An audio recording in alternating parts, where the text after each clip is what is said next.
Veto dos celulares nas escolas, fiscalização não pode recair sobre professores. Ministério da Educação deve criar condições para garantir o efetivo cumprimento da lei. Proibição de celular já é motivo de agressões contra docentes em todo o país. Esse texto é da nossa querida parceira, a professora Verbena Córdola, lá de Salvador, na Bahia. O que você destaca desse texto, Gui? Sim, a Verbena, ela traz vários pontos, né? Primeiro, ela elogia a iniciativa do governo federal de aprovar essa lei, ela destaca a importância disso, né? E ela também aponta que é preciso regulamentar essa lei para garantir a aplicação, ok? E também traz alguns dados em relação aos efeitos do celular que justamente justificam, né, a importância dessa legislação. Então, o que ela inicia falando, né? Por que é necessário regulamentar para garantir a aplicação? Um dos pontos, né, é porque não se pode colocar a competência de fiscalizar e impedir o uso do celular dentro de sala de aula no professor, porque esses professores já têm sofrido agressões físicas e verbais no país inteiro por diversos outros motivos, incluindo pelo uso de celular. Então, esse é um risco, né, de colocar mais essa carga, né, numa classe que a gente sabe que no nosso país já é muito desvalorizada. E aí também ela diz que muitos pais, inclusive, também muitas vezes concordam, ou até são eles mesmos que partem deles algum tipo de agressão física ou verbal contra os professores por conta do uso de celular. Então, por isso é tão importante, assim, já regulamentar e saber quem é que vai fazer essa fiscalização. Eu destaco, gente, como as diferentes gerações percebem a presença desses dispositivos no ambiente educacional. É interessante porque eu fiz o meu ensino médio ali, me formei numa época onde não existia smartphone, Guilherme. Acho que talvez você tenha pego já, né? Mas eu não peguei ainda smartphone, não era uma coisa comum. Era tipo um ou outro que tinha um celular ali, mas ainda não era essa coisa do smartphone, era o celular mesmo. O Motorola V3 era o celular da moda no meu último ano de escola, para vocês terem noção.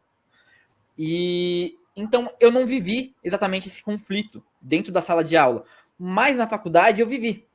E aí eu tive alguns conflitos, por exemplo, tinha um professor que você via o celular na mão e já falava: Você tá gravando o quê? Você tá gravando o quê? Não tô gravando nada, cara, tô só mexendo no celular.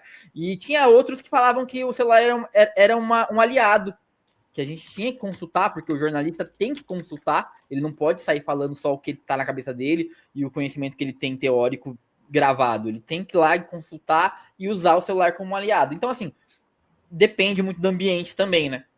Do que a gente está falando. E aí, eu até coloco aqui, cara, eu separei um caso, tem um cara do MBL chamado Wilker Leão. Gravem esse nome, mas não procurem.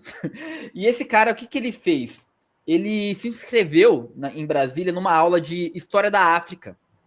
E aí ele pegava o celular, colocava assim na mesa, gravando a ele mesmo, e ficava debatendo coisas idiotas com os professores e com os alunos. Então, tipo, mas quem escravizou os negros não foram os próprios negros? Tipo, coisas assim. E aí o professor explicava, ele cortava a explicação e ficava como se ele tivesse ganhado uma discussão. E ele ganhou muita grana com isso na internet, no canal dele.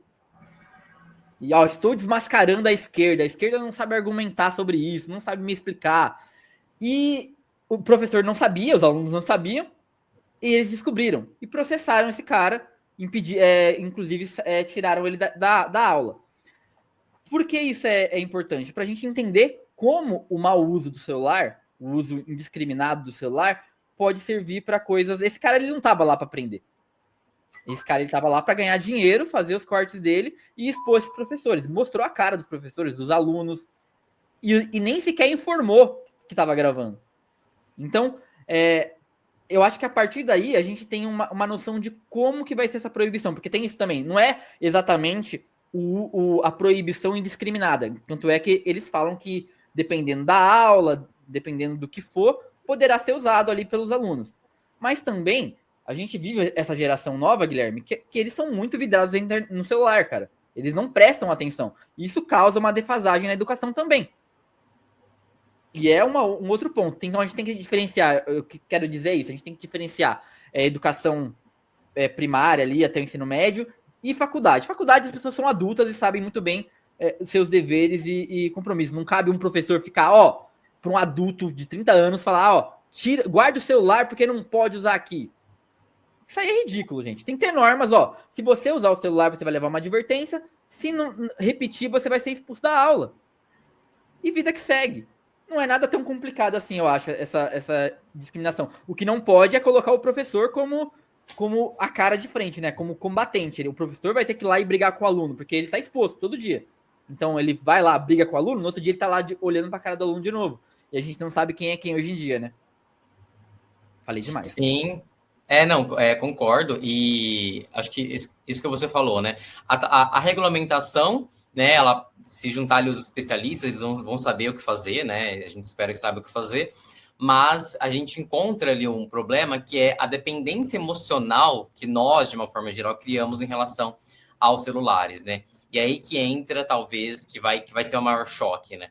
Hoje em dia, a maioria de nós, né, que usa o smartphone todos os dias, é meio que uma coisa, é um vício, na verdade, né? A gente pega ali, inclusive a Verbena fala disso, né?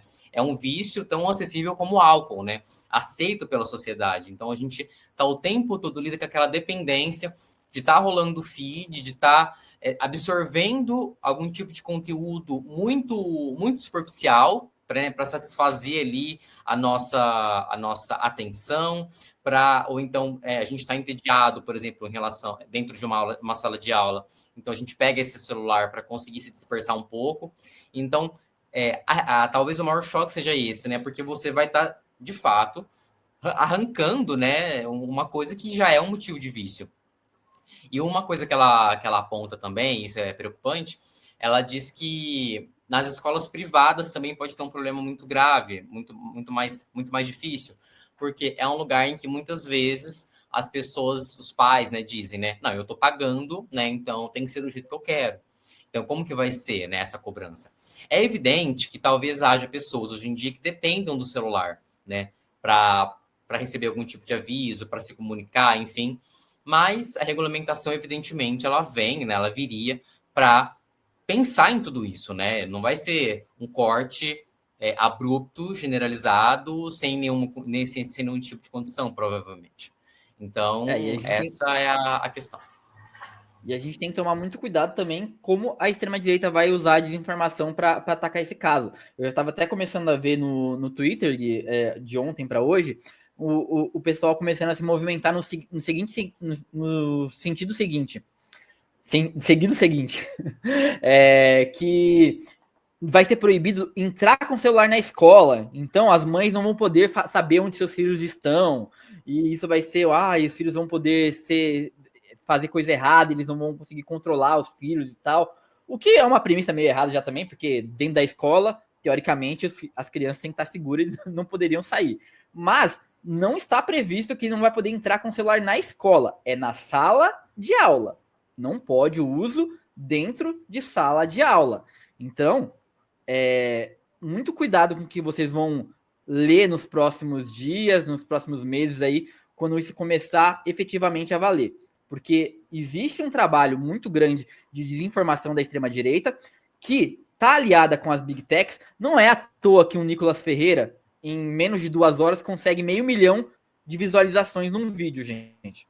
Isso não é à toa. Ele está alinhado com o algoritmo das Big Techs. Então, as Big Techs querem que essa informação chegue a mais pessoas do que a verdade. Então, tipo, desinformação chega a 500 mil, um cara vai lá, faz fala a verdade, explica o conteúdo, e ele chega a 20 mil, sabe? Não sai dessa casa.